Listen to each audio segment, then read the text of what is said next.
Renforcer, Céleste, renforcer qui te donnera une certaine, réelle idée où tu pourras toujours te protéger et maintenir ta délivrance. Parce que c'est un combat, après un combat, quand on a gagné un combat, on se réjouit, on n'est pas triste. Donc on doit conserver une atmosphère de joie qui fait qu'on peut continuer à évoluer, à progresser dans notre délivrance. Moi, je dirais aussi qu'il faut être discipliné. C'est mon troisième point. Discipliné, pourquoi? Parce que, quand on parle de discipline, ou plutôt de disciple, on avait dit: «Allez, faites des disciples». On parle en fait d'être discipliné. Un disciple, c'est quelqu'un qui est discipliné. On n'a pas dit d'aller faire des nations des membres de l'Église. On n'a pas dit aller des nations, des personnes qui vont venir fréquenter l'Église pour faire des foules, pour faire des chiffres, pour faire la distraction, le divertissement, je ne sais pas très bien comme activité. Mais faites des disciples, c'est-à-dire faites des gens qui se disciplinent, qui deviennent comme Christ. Parce que si vous voulez avoir des gens forts et chrétiens solides, il faut qu'ils apprennent la discipline de la vie de l'esprit qui fait qu'ils pourront garder et conserver leur délivrance. C'est très, très, très important. Ça veut dire que face à ta délivrance, tu as une responsabilité engagée de faire en sorte que tu ne peux plus te laisser aller. Tu ne peux pas être paresseux, tu ne peux pas être léger, tu dois être ferme, tu dois avoir du répondant, tu dois avoir du caractère pour pouvoir protéger la délivrance que Dieu t'a donnée. Je dirais ça en troisième point. Je dirais aussi le fait d'être quelqu'un qui veille à son environnement, qui fait attention à ses relations, qui a une relation saine. Pourquoi? Dans le petit, c'est Paul qui dit ça, que les mauvaises compagnies corrompent les bonnes mœurs. Je crois qu'on connaît tous ce passage. Et, mais si les mauvaises compagnies corrompent les bonnes mœurs, que font les bonnes compagnies? Pour vous poser la question. Si vous êtes avec des gens qui pensent négativement du matin au soir, qui se complaisent à parler en mal des autres, à rapporter des ragots, à médire sur les autres, et qui nourrissent une vie dans laquelle les choses de Dieu ne sont pas prises en vous, vous risquez grandement de compromettre votre délivrance. Parce que, contrairement à ce que j'en pense, la langue, cette petite organe, en fait, est sujet à beaucoup de péchés parce qu'elle nous pousse à dire, à faire des choses qui nous poussent à pécher. Mais en fait, même ce qui va plus loin, c'est que cette langue, elle est aussi une voie d'accès aux démons. Quand on parle, on proclame, on dit des choses de cette bouche qui produisent la mort, on donne accès, on donne les ouvertures aux démons. C'est peut-être quelque chose que les gens ne prennent pas garde parce que les gens pour qui parler en mal des gens, par contre, c'est quelque chose de normal, de naturel. J'en ai vu et j'en ai connu et je me sentais tellement mal à l'aise, mais gêné d'eux. Mais les gens-là ne voient pas le problème. Pour eux, insulter un tel d'une cette façon, descendre de cette façon-là, et ce sont les casseurs, je ne parle pas des gens du monde. Donc, même que des gens du monde ne font pas. C'est-à-dire qu'il y a des gens dans le christianisme là, qui ont des standards moraux moins élevés, moins développés que des gens du monde. Je ne sais pas si on réalise, mais parce qu'ils ont baigné dans un environnement et peut-être on verra, mais pourquoi ou comment certains sont arrivés à être démonisés, ça c'est une des voies. La langue, quand tu passes ton temps à médire, à chercher des projets fallacieux contre les gens, des rapports mensongers pour nuire et que ça, tu donnes une boîte de garage à Satan qui peut prendre le relais à travers toi et commencer à dire, à faire ses œuvres. D'ailleurs même, il y a un type de démon j'ai déjà vu, c'est des délivrances où le démon reste bloqué dans la gorge. Il reste bloqué dans la gorge parce qu'il est en train de donc il reste bloqué si long. Des démons qui poussent des démons, c'est des démons de type, profanation. Des démons qui profanent, qui injurient, tout ça et quand j'ai découvert ça, j'étais choqué et ça montre en fait, elles révèlent la parole et c'est en fait, c'est la sacralité de cette parole, il faut pas abuser.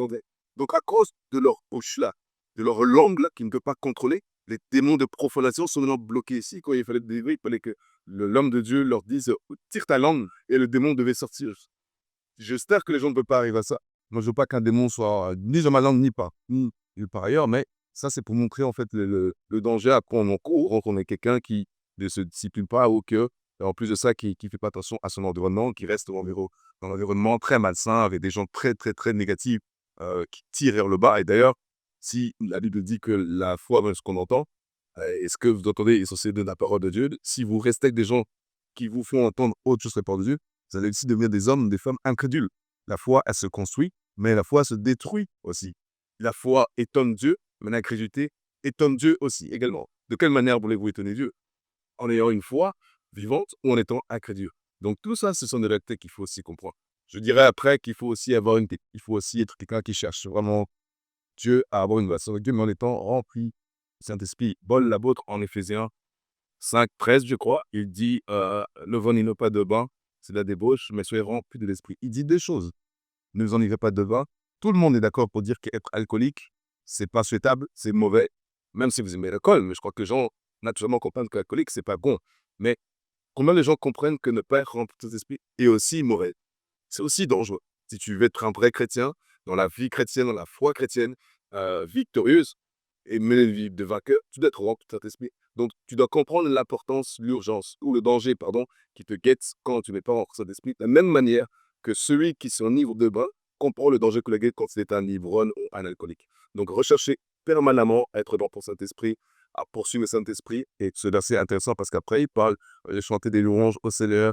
Parce que comprenons que quand une vie est remplie de Saint-Esprit, c'est une expérience continuelle. Oui. C'est toujours chercher à être rempli de Saint-Esprit. Vous ne pouvez pas vous dire aujourd'hui, tel jour, vendredi, je suis dimanche ou samedi, dimanche, nous on est dimanche, je suis rempli de Saint-Esprit aujourd'hui et puis j'attendrai dimanche prochain avant de recommencer. Non, je suis rempli aujourd'hui, je suis rempli demain, je suis toujours. C'est une fuite du Saint-Esprit en moi qui me déborde et qui va alors influer sur les autres, affecter les autres, qui fait que j'aurai toujours à donner parce que la vie de Dieu coule et déborde en moi. J'entends et louange à Dieu, chante, remercions continuellement Dieu et puis alors, Éphésiens 5, 18 dit ça, et priant sans cesse. Donc, tout ça, ce sont des armes que Dieu donne pour pouvoir toujours maintenir la réalité du Saint-Esprit en nous.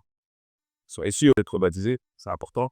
Parce que le baptême au sein, vous savez pas, je ne vais pas aller dans les développements forcément d'enseignement, mais dans l'histoire, quand vous regardez les enfants hébreux en Égypte, dans le désert égyptien, vous regardez Noé, comment Dieu a utilisé Noé pour conserver la race humaine, il a utilisé un élément fondamental, l'eau. Dans Noé, on voit l'eau comme moyen pour passer, transférer ou plutôt traverser le déluge les enfants amoureux dans le désert, l'eau pour les dissocier de la pression, de l'oppression de Pharaon qui les poursuivait. Dieu utilise l'eau, la mer, la sépare et les en comparaison. Il faut comprendre la symbolique des quelques d'eau. C'est donc pour te séparer, parce que d'abord, Dieu te détache du royaume de Dieu, Satan, mais il utilise aussi la dimension donc du sang. Quand tu vas dans les eaux du baptême, c'est parce que tu as cru dans le Seigneur Jésus, tu as reçu la grâce, donc le sang qui a coulé, la nœud pascale, et en t'identifiant à ça, tu es sauvé. Mais ce secours ou ce salut ne s'arrête pas à ça. Il faut que tu passes par les eaux du baptême pour que cette séparation soit scellée de sorte que la vie qui te réclamait, la vie qui te poursuivait de Satan, du monde, ne puisse plus avoir quelque en toi. Ça, c'est vraiment très important. Et je dirais, pour finir, avoir les amours de Dieu. Chercher à avoir tous les amours de Dieu en Éphésiens 6, 6, 13, je crois. C'est là qu'on parle des amours de Dieu. Vous devez vous revêtir de tout ça. Et décrire un ceinture de vérité, cuirasse de justice, l'épée de l'esprit, tout ça. Mais il faut vraiment être armé de tout ce que Dieu donne. Si Dieu nous dit qu'il faut une arme, ça veut juste dire que notre protection n'est pas sûre en elle-même ou elle ne suffit pas à elle-même juste parce qu'on a reçu une délivrance. Il faut la sécuriser, il faut la protéger. Et donc, ça fait partie d'un travail au quotidien parce que ce qui vous a quitté aujourd'hui peut revenir demain dans une autre forme, peut devenir même dans une autre phase, si vous n'êtes pas encore dans une détresse psychologique, tristesse, douleur, difficulté, quoi que ce soit. Vous êtes peut-être plus vulnérable à un moment donné, qui fait que si vous n'avez pas bâti toutes ces choses qu'on a un peu parcourues, vous allez pouvoir être facilement atteignable. Or, Dieu veut que vous soyez à tout moment, à toute saison, victorieux. Waouh! Mais en fait, dans ce temps, je suis en train de me demander, finalement, c'est la responsabilité de qui? C'est de l'individu ou de l'Église? Parce que vous parlez de disciple, mais doit être, discipliné par l'Église et l'Église, ben, le jour où on passe son rôle, ben, finalement, est en train de produire des chrétiens, handicapés. Il y a de la responsabilité partagée parce que au départ, moi, mon point de vue et la façon dont j'ai toujours vu les choses, c'est Dieu donne un berger et le berger, c'est le modèle. C'est l'exemple. C'est un peu comme le prof. Il va vous éduquer, il va vous instruire et quand vous regardez à lui, vous voyez un exemple. Donc, ce à quoi il faut ressembler, ce qu'il faut copier, ce qu'il faut imiter. Si vous n'avez pas cette image dans un leader, vous allez facilement vous sentir fragile, vous allez facilement sentir limité parce qu'en réalité, un leader déjà ne peut prêcher ou enseigner que ce qu'il sait et il ne peut reproduire que ce qu'il est, naturellement. Donc, si vous avez quelqu'un face à vous qui a un centre de leadership peut-être fragile, peureux, inquiété, insécure, vous avez de grandes chances d'avoir des brebis qui seront peureux, insécures, euh, timides contre sa point de vue de ces choses. Si vous avez un leader qui est audacieux, qui est courageux, scellé, plein de foi, perspicace, c'est d'avoir des bergers à l'esprit perspicace, courageux, déterminé. Donc, on produit ou on reproduit ce qu'on est. Donc, ça part d'abord de là. Bien sûr, ce serait trop facile de dire: «Ah, comme mon leader n'est pas courageux, il n'a pas de poids, bah, moi aussi, tu sais, je lis la Bible, mais je ne crois pas, c'est juste pour faire plaisir». Dans cette affaire, on ne fait pas plaisir à un leader. Si il n'est pas comme ça ne veut pas justifier que vous ne soyez pas non plus comme il faudrait être, parce que vous avez une responsabilité. Et devant Dieu, vous n'allez pas dire: «Dieu, même mon leader n'était pas un homme de foi», tous ces noms. Quand il dit des choses, je sais qu'il dit juste: «Non, mais il ne croit pas». Il ne va pas démontrer ce qu'il raconte parce qu'il ne croit pas ce qu'il dit. Il dit juste par la forme, comme un prof donne son cours, et puis c'est tout. Donc, mais Dieu ne t'attend pas à ça, Dieu t'attend à d'autres expériences, d'autres réalités avec toi. Donc, alors, c'est possible que tu vives des expériences que ton leader ne comprenne pas, qu'il ne vit pas. C'est pas ça qui fait de lui un mauvais leader, c'est pas ce que je dis, mais qu'en lui, qu'il ne sache pas trouver les ressources pour t'aider dans ta croissance ou ta maturation spirituelle. Alors, qu'est-ce que tu dois faire? Si c'est le cas pour toi, bah, il faut prier Dieu. Parce que Dieu a dit qu'il te donnera des leaders selon son cœur. Donc, il est possible que dans ton ADN, dans ta configuration spirituelle, intrinsèque, il se peut que le leader qui est là pour toi maintenant, son temps est révolu. Il a peut-être fait le travail nécessaire, mais pour la phase où tu es maintenant, c'est plus approprié, c'est plus adapté. Et tu dois être à l'aise de dire: je crois que je suis arrivé à terme et je vais obéir à la voix de l'esprit en moi, la voix de ma conscience, le témoin intérieur qui me dit: non, c'est le moment de laisser ça passer à autre chose. Parce que le danger qui guette, et on a vu ça, hein, il est souvent à l'origine des freins ou de la stagnation, c'est la dimension psychique des gens, émotionnelle.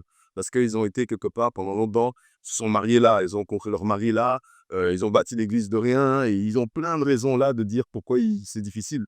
Pas parce que c'est biblique, pas parce que c'est spirituel, pas parce que c'est inspiré, c'est parce que c'est leur âge. Et c'est normal, parce que l'âme s'attache. Mais si on veut toucher d'autres réalités, d'autres profondeurs avec Dieu, il faut qu'on brise cette barrière, cet obstacle de l'âme pour accepter en fait la pensée de Dieu à l'instant T où nous sommes, parce que le voyage se fait en saison.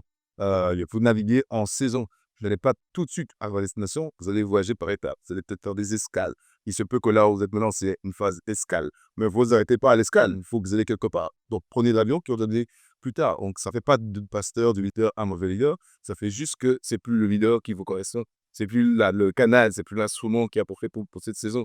Et quand c'est comme ça, qu'est-ce que vous devez faire? Ben, il faut juste avoir l'humilité, il faut avoir la classe, il faut avoir l'élégance de trouver la personne qui est avec tout le respect et tout l'honneur qui va être, bien sûr, parce qu'il a quand même été un leader pour vous, il a quand même été un berger pour vous, de vous assurer de partir, si c'est la décision que vous devez prendre, de partir en bon terme avec les honneurs et par la grande porte.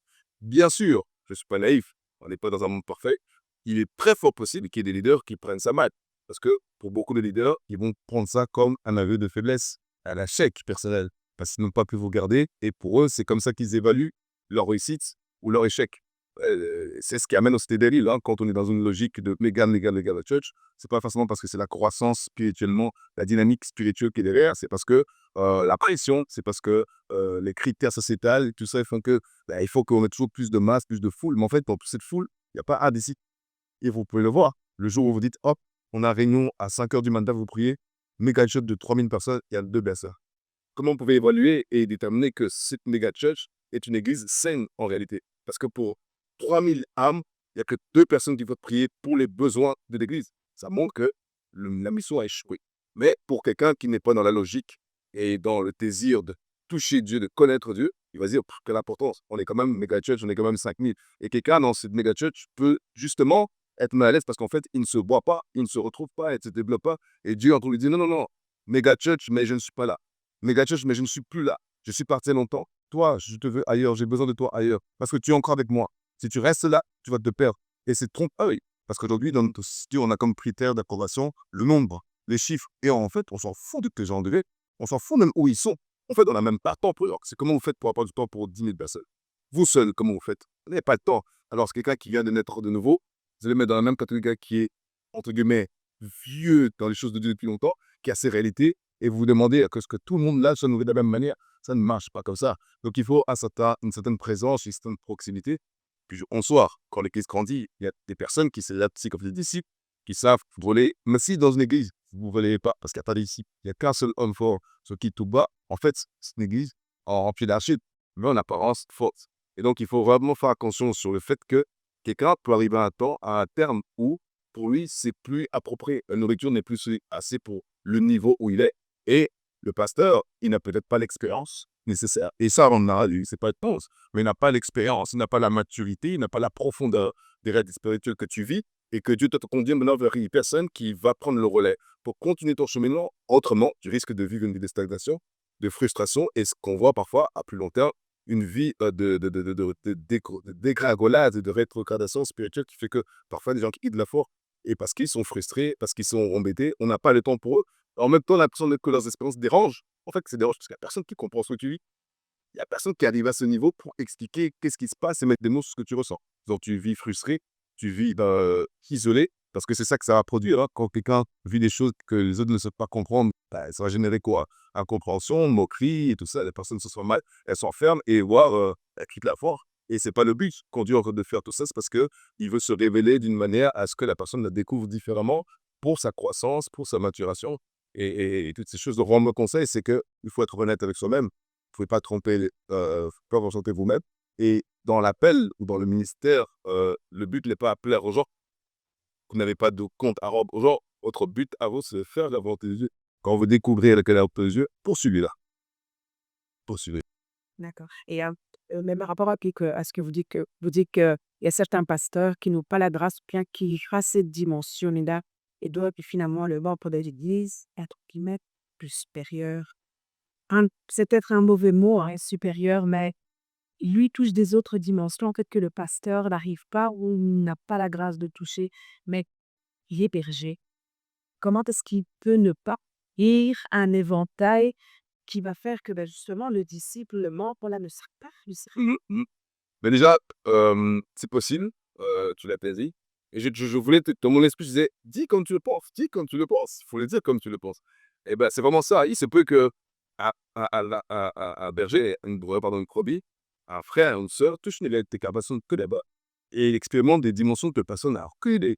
Je ne veux pas aller dans des citations de personnes, tout ça, c'est pas le but, mais je connais ces choses qui fait que les pasteurs qui sont mal à l'aise et qui font même en sorte d'éteindre certaines personnes parce que si la lumière sort de cette personne, jaillit, hein, on va nous de côté et les projecteurs vont aller sur lui et ça, c'est pas bon pour l'ego et tu vois, l'âme de l'homme est ainsi, bref, et un pasteur n'est pas épargné, il reste à l'humain. En tout cas, un pasteur non informé reste à l'humain et il peut être victime de ça, cette insécurité. Parce que là, s'il faut dire, il y en a beaucoup dans l'insécurité. Mais normalement, si c'est un bon leader, si c'est dans le modèle de Christ, votre joie, c'est que vos fils fassent mieux que lui. Tu es parent, je suis parent, je crois que tu pries au ton cœur, tu supplies que les enfants ne fassent pas les mêmes erreurs que toi, qu'ils réussissent et qu'ils avancent plus facilement que toi, tes obstacles soient pour toi, non pas pour eux. C'est pourquoi tu payes un prix pour les faciliter, parce que tu as cette conscience maternelle, paternelle, parentale, qui fait qu'on veut que nos enfants fassent mieux.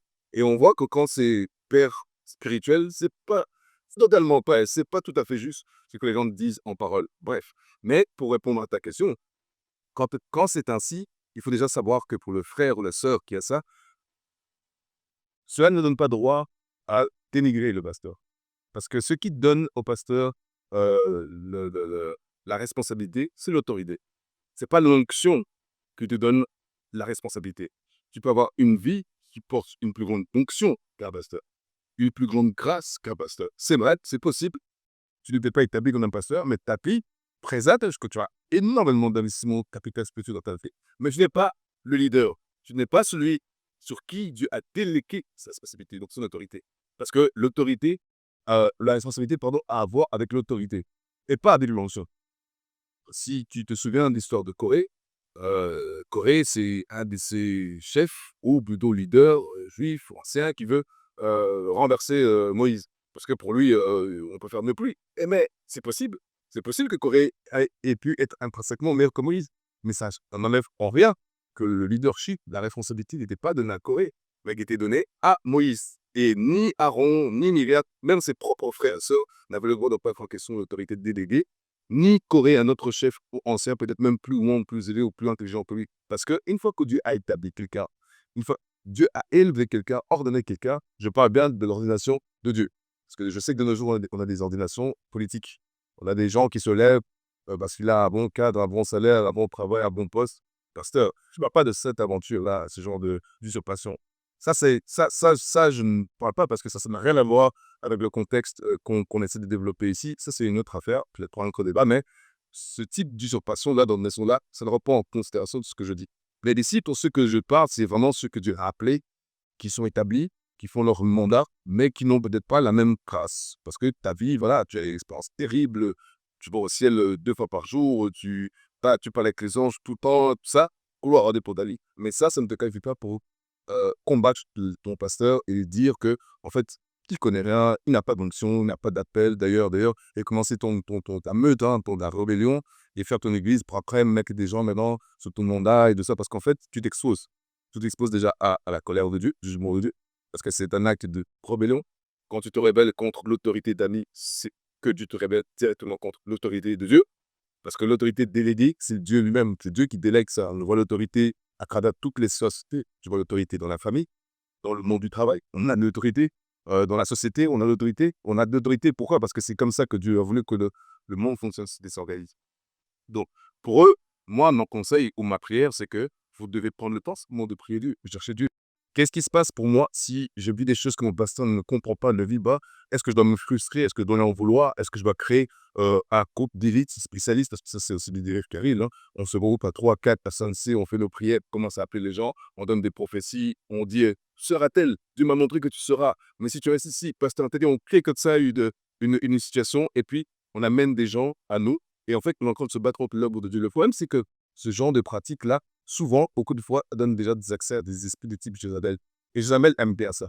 Peut-être qu'un jour, on parlera de l'esprit typique Jézabel, mais lier les gens autour d'une personne qui souvent a une grâce, a un charisme, pour maintenant, c'est subordonner ces gens à cette personne. Et elle va commencer maintenant à combattre le pasteur dans son dos, de sorte que le jour où cette personne vient maintenant le pasteur ne sait pas, mais toute l'Église menait déjà par lui.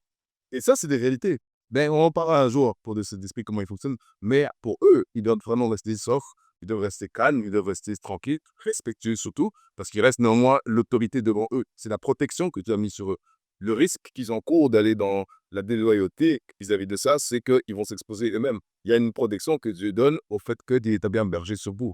Rappelle-toi, dans l'Apocalypse, on voit le Seigneur Jésus, les trucs décrits avec la sceptre d'autorité. Et le sceptre, il a deux sorties. Il y a une sortie pointilleuse et une sortie en crochet comme ça.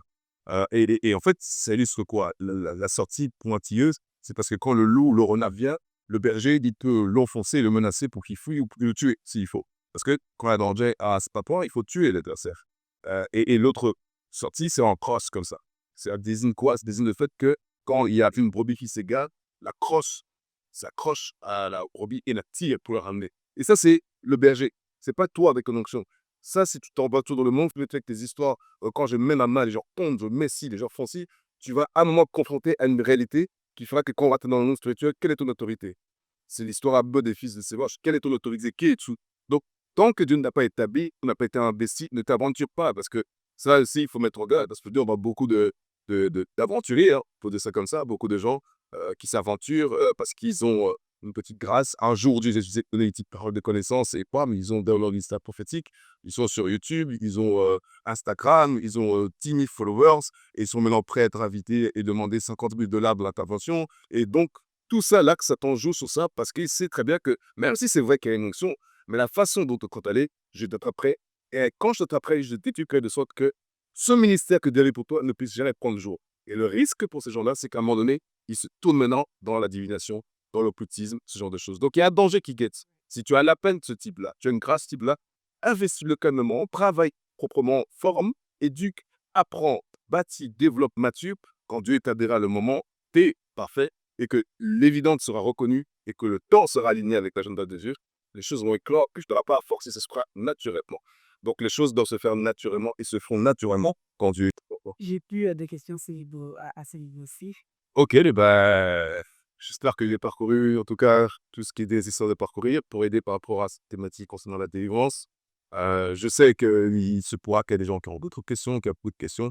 Il se peut aussi qu'on en fasse encore une autre fois, notre podcast sur la dépense. En tout cas, j'étais ravi de partager ça avec toi, sœur chérie. Merci pour ton temps. Pour nous, très chers téléspectateurs, je vous invite à aimer, liker et partager notre page. Si vous avez été bénis, profitez-en pour partager avec d'autres personnes à qui ça pourrait aussi bénir, mais vous aussi, de sorte que vous puissiez rester informés à propos de nos différents échanges, activités et programmes à venir. Encore une fois, merci pour votre temps et que Dieu vous bénisse. À bientôt. Au revoir.